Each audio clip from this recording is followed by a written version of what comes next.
Bueno, vamos a continuar con esta temática del eje número 3, que era sobre los pilares, es decir, sobre los modos de enseñanza específicos del nivel inicial. Vamos a retomar entonces esta misma presentación que habíamos utilizado. Espero que ya hayan podido realizar la lectura y han visto el video anterior, que es el general, y con este ahora vamos a ir particularmente a explicar un poquito más de cada uno de estos pilares. Y la clase número 2, que sería el próximo lunes, es ya sobre otro de los pilares que ahora les paso a contar, que lo vamos a desarrollar aún más. ¿Por qué? Porque hay algunos que son mucho más extensos, más complejos y sobre todo más extensos, ¿sí? Entonces, bueno, recordad que cuando alguien les pregunte cómo se enseña en el jardín o cómo enseñamos las docentes de nivel inicial, enseñamos a través de los pilares. Los pilares son un modo de enseñanza, son los principios irrenunciables, ¿sí?, que nos orientan sobre cómo enseñar. Habíamos ya mencionado lo de las múltiples experiencias que se dan, algunos pilares son más bien relacionados y nos ayudan y orientan específicamente al docente, como los primeros 3, pero el tercero y el resto también son los que yo pongo en acción directamente en el aula y que se ven, se observan, es decir, que nos ayudan a preparar y organizar las propuestas didácticas. Y eso es lo que vamos a ir detallando algunas de ellas hoy. Le he agregado a esta presentación algunas fotitos. Yo se los voy a subir también a la plataforma para que lo tengan de repaso. Bueno, vamos directamente entonces a los pilares. La centralidad del juego. Este es el que vamos a desarrollar aún más en la próxima clase, es decir, el próximo video que vean van a ser ya el desarrollo de este pilar. Pero sí tenemos que saber que dentro de este pilar están los tipos o formatos de juegos. Y por eso ahí les decía, un poco es para el docente porque enseñamos a través del juego, pero también es para el niño porque el niño aprende jugando. Entonces, tenemos que presentarles distintos formatos de juego, siempre, todo el tiempo, juegos dramáticos, acá vemos los niños que están en el sector de la casita, otros juegos, puede ser un juego exploratorio, los juegos heurísticos, los juegos de construcción, pero no son solamente estos 3, hay muchos más, acá hay algunos mencionados, pero vamos a trabajarlos profundamente en el próximo video, a cada uno de estos. ¿Sí? Entonces, cuando yo hago mi planificación y digo, bueno, hoy vamos a hacer un juego dramático, quiere decir que estoy trabajando con la centralidad del juego, voy a enseñar a partir del juego dramático, los niños van a aprender jugando y haciendo esta dramatización, ¿sí? Bien, la multitarea. La multitarea habíamos dicho que es otro modo de enseñanza, ¿sí? Es decir, el docente puede enseñar utilizando esta estrategia o modo de enseñanza que es la multitarea, donde lo principal estaba en presentar en forma simultánea distintos sectores. Y también lo importante es hacer uso de distintos sectores, no solamente lo podemos hacer en la sala. Uno de los formatos o tipos de juego que se relaciona directamente con la multitarea es el juego por rincones, ¿sí? Cuando vean en la parte de la centralidad del juego, el juego por rincones se relaciona con esto, ¿sí? Es otra estrategia. Y esa fue la primera, la principal que se utilizó para el jardín. Después luego surgieron todos estos otros pilares. Pero esta es la estrategia que utiliza el docente. Es decir, quiero enseñar algo y para eso organizo y preparo diferentes sectores de manera simultánea para ofrecerle al niño elección. Pues si yo pongo, por ejemplo, puedo ofrecer, tiene que ser más de 2, ¿sí? Pero puede ser 3, 4, 5, un poco depende de la cantidad de niños, del espacio con el que cuento. Puede que algunos estén dentro de la sala y otros sectores en el hall o en la galería, si yo estoy ahí y los puedo observar a todos, ¿no?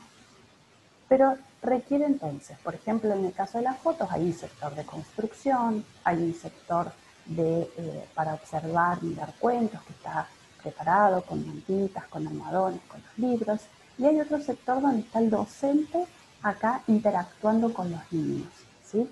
En este caso se ven que son niños pequeños, son de jardín maternal, pero también se puede hacer para jardín de infantes. Imaginémonos niños de jardín de infantes en un sector de construcción o en un sector de arte, niños en otros sectores, y yo también estoy en uno de ellos. Habitualmente para jardín de infantes se utiliza esta estrategia de la multitarea para tener esta oportunidad de enseñar algo a un grupo reducido, pequeño, y trabajar con esto de la educación más bien personalizada, individualizar al niño, ver qué es lo que necesita, qué es lo que le falta, qué es lo que no comprendió. Entonces, por ejemplo, se utiliza mucho, o yo lo utilizo mucho, en la multitarea cuando enseño un juego reglado nuevo. ¿Se acuerdan cuando vimos evolución del juego? A los 4 o 5 años los niños ya son capaces de reconocer, de aceptar reglas, de poder respetarlas. Entonces, por ejemplo, una de las cosas que tenemos que hacer en jardín de infantes es enseñar juegos reglados. El juego de la memoria, el juego con dados, juegos con cartas, ¿sí? Distintos juegos didácticos, rompecabezas, etc. La lotería. ¿Qué pasa? Yo quiero enseñar uno de esos juegos, por ejemplo la lotería, un juego de memoria, y enseñárselo a los 30 es bastante complejo para que te escuchen, para que el que primero tiró el dado o el primero que dio la vuelta a las fichas del juego de la memoria, recién al que llegue al número 30 o a que le vuelva a tocar al primero, son muchos tiempos inertes, muchos tiempos muertos, de espera, de aburrimiento, y no se comprende el juego. Entonces, qué mejor que utilizar este método, este pilar de la multitarea, para que yo sentarme, así como está la señora en este caso, en una mesa, en el piso, donde sea, y enseñarle a un grupito reducido de 4 o 5 niños este juego. Por ejemplo, el juego de la memoria, ¿sí? Mientras que el resto está haciendo otros juegos conocidos. Porque una de las estrategias que se utiliza, sobre todo para jardín de infantes, es que, por ejemplo, todos estén haciendo juegos reglados, pero en las otras mesas ya lo saben, ya los conocen, ya se los enseñé y por lo tanto pueden jugarlo solos.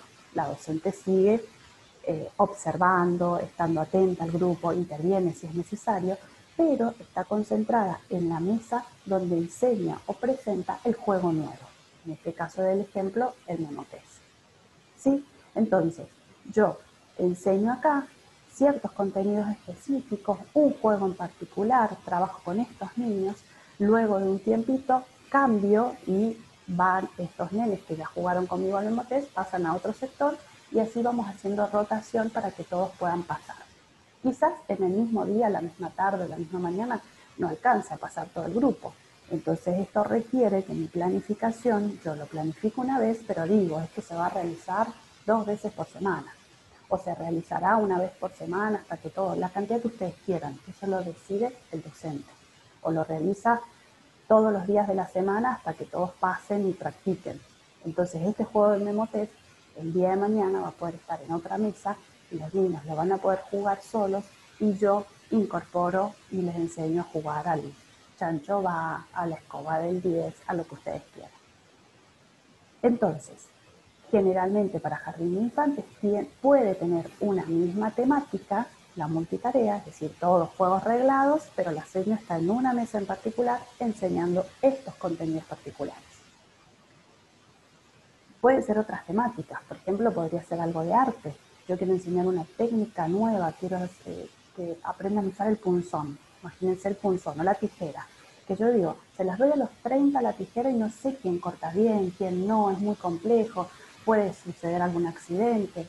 Cuando ya los chicos tienen experiencia lo pueden hacer, pero digo, si yo quiero tener precisión, si corta bien, si maneja bien, si la agarra bien, qué mejor que observarlo en un grupo pequeño. Entonces quizás yo puedo estar en esa mesa con los punzones o con la tijera, lo que yo haya decidido, quiero enseñarles a sellar, a utilizar, no sé, otro tipo de instrumentos quizás más complejos, y entonces yo me quedo ahí. Y en las otras mesas pueden hacer un juego o un trabajo de arte, pero más simple o que ya hayan utilizado antes. Entonces, no sé, por decir, en una mesita pongo tizas, en otra mesa puedo poner crayones, pinceles, acuarelas, y yo estoy acá en esta mesa con los punzones. ¿Se entiende? Y quiero trabajar algo específico. Entonces la seño va a enseñar algo, se trabajan contenidos, pero en esta mesa, ¿sí? Y yo estoy atenta a este grupo y vamos rotando. Y los otros niños hacen cosas ya conocidas. En el caso de maternal, un poco varía esto. ¿Por qué? Porque ofrezco más bien distintos sectores simultáneos de acuerdo a la necesidad del niño y de acuerdo también a los intereses. Por ahí con los niños más pequeñitos tenemos muchas diferencias, por ejemplo, en horarios. Eso lo vimos cuando vimos las jornadas, ¿se acuerdan? Cuando vimos las jornadas dijimos que habían algunos bebés que llegaban dormidos, otros que se despiertan a la media hora, otros que se duermen, llegaron despiertos pero se durmieron. Entonces no se trabaja mucho en grupo, sino que se trabaja más bien individual de acuerdo a las necesidades del niño. O no solo individual, pero sí a lo mejor con 2 o 3 bebés que están justo despiertos, pero hay otros que están dormidos, u otros que se están cambiando el pañal, otro que está tomando la leche. Entonces, por eso también se mantienen distintos sectores, ¿sí? Porque a medida que se van incorporando, no sé, el nene que se despertó puede despertarse y tranquilo elegir a qué sector ir, el que se va a cambiar el pañal, el que vuelve, ¿sí? Entonces, y todo el tiempo están estas ofertas, no todo el tiempo, fue a lo largo de la mañana en un momento las cambio, ¿no? Salimos al patio, hacemos otras cosas, pero digo, hay una oferta prolongada de estas posibilidades de actividades porque el grupo va cambiando. Sí, el que estaba jugando después se durmió o después se fue a comer y el que no había jugado regresa.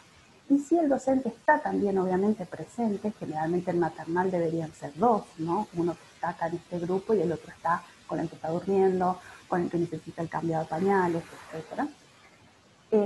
Esta docente está acá para ofrecer algo, quizás también pueda estar en este sector de los libros o ir variando, ¿cierto? Algunos días, entonces, no sé, quiero contar imágenes, contar un libro, trabajar con mímicas o trabajar la literatura. Entonces la docente está en un lugar, invita a los niños, el que quiera se acerca. A lo mejor uno está en el sector este de construcciones, pero cuando ve a la seño que está cantando, que está diciendo una poesía, a lo mejor, o que va a contar un cuento, se arrima al grupo, ¿sí? Pero los espacios están disponibles. Bueno, estos son algunos de los ejemplos entonces de multitarea, una estrategia privilegiada para el nivel inicial que deberíamos usarlo continuamente y no tanto el trabajo grupal, ¿sí? O sea, habría que variar, un poco grupal, un poco, pero no dejar esta para muy de vez en cuando o nunca. Esta sería una de las formas privilegiadas de organización y de enseñanza en el nivel inicial. ¿Por qué? Porque atiende a las individualidades del sujeto, a las necesidades, a los intereses, ¿sí? Y yo puedo prestar más atención y dedicarle más tiempo a cada niño, que por ahí cuando tengo el grupo total es mucho más complejo poder observar a cada uno. ¿Qué pasa con este otro pilar que era la construcción de escenarios lúdicos? ¿Se acuerdan que lo principal y la intencionalidad del docente está dada y está puesta previo a la puesta en acción?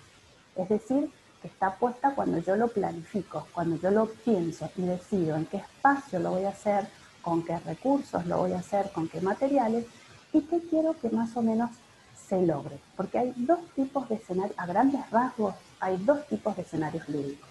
Los que apuntan a la exploración y la experimentación y los que apuntan a la dramatización y a la representación. Miren los ejemplos. Escenarios lúdicos que apuntan a la exploración o a explorar, exploración, experimentar, ¿sí? Es decir, el docente prepara previamente el espacio, después no da consignas, solamente deja que el grupo interactúe, se familiarice y que intervenga y que modifique este espacio, ¿sí? No es para que quede todo tal cual. Yo lo organizo y lo presento de una manera atractiva para llamar la atención del niño.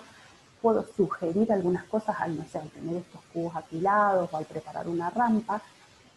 Puedo tener esto de los papeles, cinta y esperar a ver qué hacen los niños, ¿cierto? Mientras más experiencias los niños tengan con escenarios lúdicos, más posibilidades de acción van a tener, porque algunos nenes al principio se van a quedar quizás quietos, no van a hacer nada, porque están esperando a que uno les diga, bueno, ahora saca, ahora ponen arriba, abajo, arrugar, hacer pelota. O sea, la idea es que ellos puedan interactuar con el material, con el espacio, con los compañeros, que pongan en acción y tengan un espacio para poder dejar liberar la creatividad y hacer lo que ellos quieran, ¿sí? Conocer las características de estos materiales, qué posibilidades me ofrece este papel, qué sé yo, que me lo puedo de golpe envolver o envolver a un compañero o tapar y hacer de cuenta que estoy, no sé, en una camita. Se empiezan a surgir muchas cosas, ¿cierto? Los niños se supone que van a poder explorar. Dura el tiempo que tenga interés el niño y por ahí depende de las edades, ¿no es cierto? O qué le ofrezco. Estos son solo algunos ejemplos. Podría tener, tengo otras fotos que después se las voy a mostrar, que está con maples de huevo, donde la sala está dispuesta de otra manera, a lo mejor con las mesas de costado. Puedo utilizar otros sectores, como en este caso que está como en un Zoom o en un gimnasio, en el patio, ¿sí? Pero la idea es transformar la sala, que no quede como habitualmente es la sala con las mesas y las sillas, sino que la intencionalidad del docente está, vuelvo a repetir, antes. ¿Cuándo? Cuando decidí y elegí qué materiales y cómo voy a preparar el espacio. Porque después las acciones que realicen los chicos un poco están determinadas por estos materiales y después también por la creatividad y autonomía y la independencia del niño, ¿no? Pero no es lo mismo de lo que va a poder hacer si le pongo cintas, rollos de papel higiénico, papel crepe, no sé, a que si le pongo estos cubos, ¿cierto? Va a poder hacer distintas cosas. Otra de las cosas puede ser con elásticos atravesados para que los chicos tengan que pasar, tipo laberintos, telas colgadas para algunas transparentes y otras no, para vernos. Se puede hacer una infinidad de recursos. Cajas, muchísimas cajas de distintos tamaños, que algunas me permiten entrar dentro de la caja, meterme, o cajas con aberturas, cajas sin aberturas, cajas con tiras para arrastrar, lo que ustedes quieran. Acá podemos dejar volar nuestra imaginación y creatividad y después, por supuesto, mucho más la de los niños. ¿Sí? Entonces, cuando yo planifico un escenario lúdico, lo único que se planifica y se piensa es en el recurso, en los materiales, en las posibilidades que brinda, en el espacio, como lo diseño, pero después los niños van a poder hacer variadas cosas. Es decir, que después el rol del docente cuando esto ya está en acción es observar. Ahí puedo tener tiempo para registrar cómo hacen los juegos, si participan o no, si más bien hacen un juego solitario y se van solos, o si integran a los otros compañeros y se inventan posibles juegos. Puedo observar un montón de cosas, si habla mientras juega o no, si se ve que disfruta o no. Entonces el docente podría estar registrando. Obviamente que va a intervenir si es necesario, pero si no, los dejamos que exploren y el docente interviene con la mirada, con el estar, con el sostener, con que sí. Y si pasa algo, si hay algún conflicto, alguna dificultad, por supuesto que colabora y ayuda. Pero dijimos que eran dos tipos, los de exploración y los de dramático, o los que me invitan a dramatizar o a representar. Entonces, ¿qué pasa si yo a la sala de golpe la transformo y a lo mejor pongo mantas o caminos, recorridos, todo, y los autitos y muñequitos para que los chicos puedan, obviamente que van a hacer, representar algo, no sé, a lo mejor con esto de los autos y una ciudad y el diálogo entre muñecos, etcétera, ¿sí? O puedo poner el baúl de los disfraces con algunos disfraces en particular. En este caso el de la foto es representaban el cuento de Blancanieves. Entonces, bueno, los gorritos de los enanitos, disfraces, puedo disponer un poco más el espacio, puedo tener, qué sé yo, disfraces de princesas, lo que ustedes quieran, ¿sí? O la otra, por ejemplo, que son tan bastante conocidas, armo un supermercado, armo un negocio, el consultorio del médico. Todo esto que digo, dispongo el espacio, que lo modifico la sala con elementos que simulen o que representen ese espacio, eh, ese lugar que quiero como de alguna manera representar, que podría ser el supermercado, el negocio, el consultorio, el bosque, y hago esa ambientación del espacio y ofrezco los elementos para que los chicos puedan dramatizar, ¿sí? Lo puedan representar. Pero también acá es libre. Tampoco es que voy a estar yo diciéndoles ahora esto, ahora lo otro. Y no ya más bien se convierte en otra cosa, en un juego dramático puro, donde a lo mejor representamos y distribuimos roles, ¿sí? En este caso es un escenario. El escenario lo preparo, otra vez, como igual que recién, lo preparo, lo pienso previamente. Yo quiero que los chicos, por ejemplo, dramaticen, entonces preparo o representen algunos roles de la vida cotidiana y entonces preparo ese escenario y ese espacio para que ellos interactúen, pero lo hacen libremente, ¿sí? Es decir, que yo no decido quién va a ser Blancanieves, o no decido por dónde van a ir los autos, o no decido quién va a ser compradores y quién va a ser la cajera. ¿Sí? Lo organizan ellos, van interactuando, van cambiando, van pasando de un lugar a otro, ¿sí? Van explorando. Primero también hay exploración, porque primero exploran y miran este escenario armado y después deciden qué y cómo jugar. Bien, escenarios lúdicos. Otro pilar muy importante que habíamos mencionado y que los niños aprenden a través de las experiencias directas y el planteo de situaciones problemáticas. Las experiencias directas son fundamentales, no son el único modo, pero sí son muy importantes en el nivel inicial porque nos acercan a la realidad y porque partimos de algo real, concreto. Los niños aprenden a partir de lo real, de lo concreto, hacia lo más complejo, desde, digamos, de lo más simple a lo más complejo, desde lo real, desde lo que veo, hasta algo más abstracto. Entonces tengo que empezar por lo conocido, o lo medianamente conocido, o lo que puedo mirar, tocar, oler, sentir. Se utiliza mucho este pilar de la experiencia directa para el inicio de algunas experiencias, de algunos proyectos o de algunas unidades didácticas, sobre todo. Quiero empezar a trabajar, no sé, sobre la granja, sobre los animales, quiero empezar a trabajar sobre la alimentación saludable, entonces voy a trabajar el supermercado. Y entonces lo primero que hago es hacer una visita didáctica o salida didáctica, que sería la experiencia directa, ¿sí? Entonces voy a la granja o voy al supermercado, ¿sí? Pero no es la única experiencia directa. Entonces todos los paseos, las salidas son experiencias directas. Pero también hay experiencia directa cuando la llevo al jardín. A lo mejor no puedo ir hacia ese lugar, pero yo llevo la experiencia al jardín. ¿Cómo? Preparando todos estos materiales, invitando a algún profesional quizás que nos venga a mostrar o a dar una charla.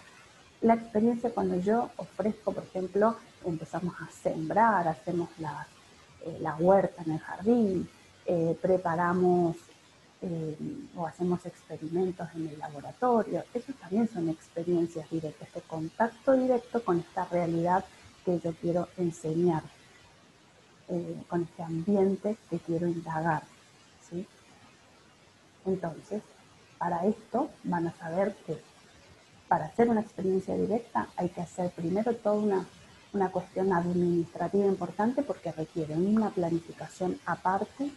Hay una resolución de las experiencias directas, que es la resolución 1000, donde me dice el formato de planificación, o más que el formato, digamos, todo lo que debe tener esta planificación, los pedidos, la autorización legal que se puede mandar a los padres, qué datos tiene que tener, las listas, el listado de los niños y el contingente, digamos, que hace esta salida, el recorrido que voy a hacer, las autorizaciones previas a dirección, a los padres. Tiene toda una carga administrativa importante que es responsabilidad del docente y debe prepararlo con anticipación, tanto las autorizaciones como la planificación, porque tiene que estar presentado en dirección 48 horas antes, como mínimo. En algunas instituciones, por ahí te lo piden con más tiempo, pero el mínimo son 48 horas antes. Y uno tiene que ir con estas planillas de contingencia, dejar, por ejemplo, los cuadernos de comunicación o las autorizaciones todas juntas en dirección con la planilla de contingencia, este plantel o este grupo que viaja. Las madres que acompañan, dice cuántas madres, esta resolución 1000 dice, por ejemplo, cuántas madres deben acompañar o cuántas personas, en realidad no es que sean, uno usa las madres, pero pueden ser otros docentes de la escuela. En nivel inicial necesitamos un adulto por cada 5 niños, ¿sí? Entonces, si yo tengo una sala de 30, cuenta la senio, pero también tengo que elegir a otras madres para que, o docentes, vuelvo a decir, auxiliares, alguien que vaya como a cargo de esos grupos, ¿sí?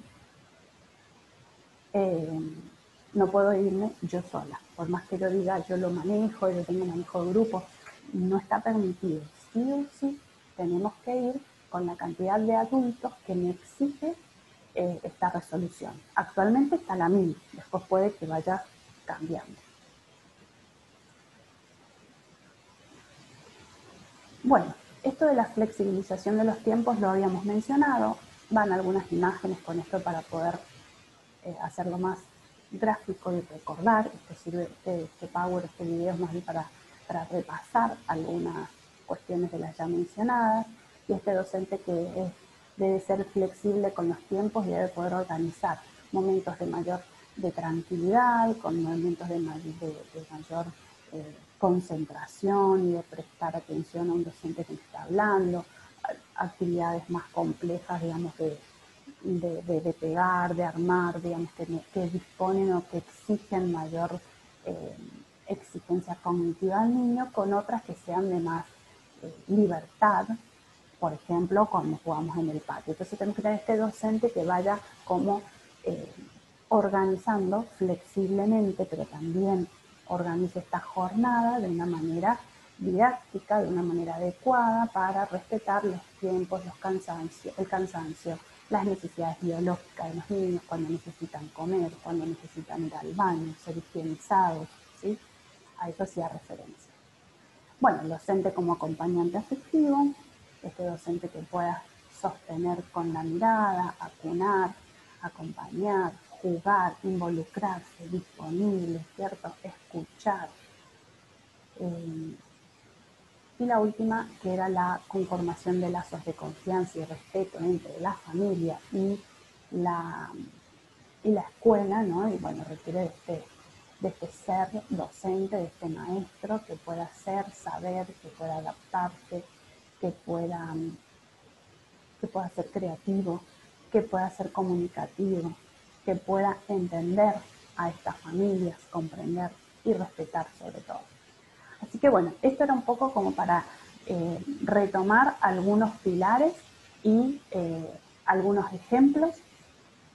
Como les decía, en la clase número 2 vamos a ver específicamente todos los formatos de juego, o bueno, casi todos. Vamos a intentar ir desarrollando cada uno de los formatos.